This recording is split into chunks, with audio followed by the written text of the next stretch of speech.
সেজদার রাতও ভোর হয়, নেশার রাতও ভোর হয়। হ্যাঁ, আজ রাত যে যুবক আল্লাহকে সেজদা দেয় তারও ভোর হয়, যে মদের নেশায় পড়ে থাকে তারও কি হয়ে যায়, ভোর হয়। স্বার্থপর এই দুনিয়া যুবক, নওজওয়ান মনে রাখো, স্বার্থপর এই দুনিয়া, কারো কথা মনে রাখে না, কারো জন্য থেমে থাকে না।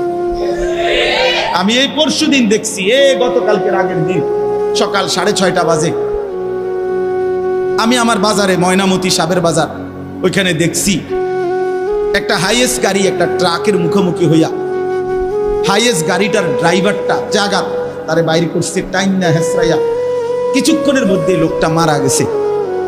আমি একটা জিনিস খেয়াল করছি, অনেকক্ষণ তাকাইয়া আমার সাথে ড্রাইভারের আমি বললাম, কি স্বার্থপর এই দুনিয়া, একটা গাড়ি কেউ তার জন্য থামলো না, কারো হাতে সময় নাই, সবাই হরন দিয়া সাইড করে এমনে হেমনে করে সব চলে যায়, কোনো ড্রাইভারও থামে না বন্ধু, যে একটা লোক তো মরে গেছে, আরে মরে গেছে, তুই মরে গেছ, আমার হাতে সময় নেই।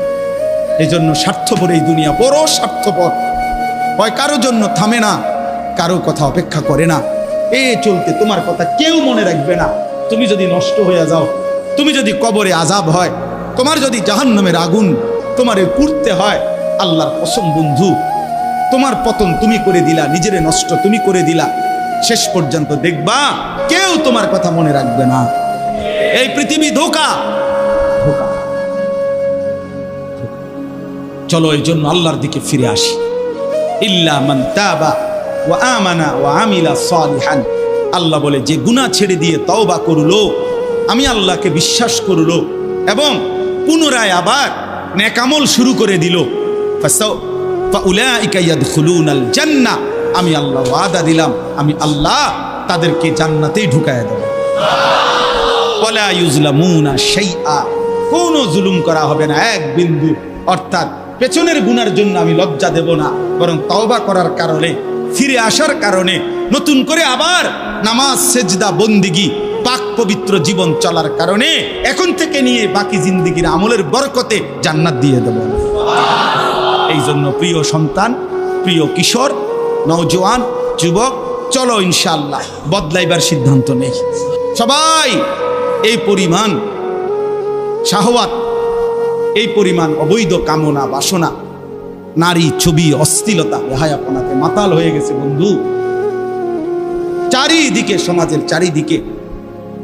হজ্জের সফরে ছিলাম, যে কয়দিন যাই খোঁজ খবর নিছি, দেশের খবর একটাই, হত্যা, খুন, ধর্ষণ, নারী নির্যাতন।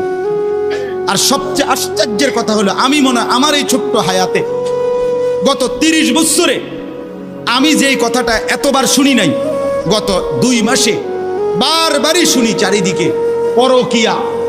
এটা এই পরিমাণ সমাজে বেড়ে গেছে, অসভ্যতা, যে স্বামী থাকতো নারী অন্য পুরুষের প্রতি আসক্ত, স্ত্রী থাকতো ওই জানোয়ার অন্য নারীতে আসক্ত, এটা খুব বেশি পরিমাণ বেড়ে যাচ্ছে, যার কারণে আপনজনকে হত্যা করতে পর্যন্ত লজ্জিত হচ্ছে না। এর চাইতে বড় আশ্চর্য, আশ্চর্য বাংলাদেশে এর চাইতে বড়, এর চাইতে দুর্ধর্ষ হত্যার ঘটনাও 2 দিনে কি হয়ে যায় খবর বোঝা যায়, কিন্তু এখানে কেন বোঝা যাচ্ছে না?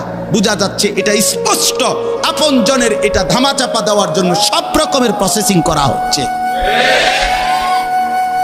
সব প্রসেসিং করা হচ্ছে। অসহায় ইমাম মুয়াজ্জিনকে বেইজ্জতি কেউ করতে পারে নাই, কোন আলেমে দ্বীন ইনশাআল্লাহ বেইজ্জতি হবেও না ইনশাআল্লাহ। মনে রেখে, মনে রেখে, গতকালকে রাত্রেও আমাদের কুমিল্লায় গত 3 মাস আগে একজন আলেমে দ্বীনকে একজন প্রিন্সিপাল বেইজ্জতি করছিল, অপমান করে সামান্য অজুহাতে মসজিদ থেকে বিদায় করে দিছিল। ওই কলেজের ছেলেরা গতকালকে রাত্রে ওই মসজিদের ভিতরে ঢুকাইয়া 9 ঘন্টা আটকাইয়া তারে, তার হাতে ছাত্রদের উপস্থিতিতে তারে পদত্যাগ পত্র দিয়া ঘাট ধরে কলেজ থেকে বের করে দিছে। আল্লাহ তাআলা বেইজ্জতি করে দেখায় দিছে। ছাত্ররা বলছে, স্যার সই দেন, আপনারে 50 টাকা দিব।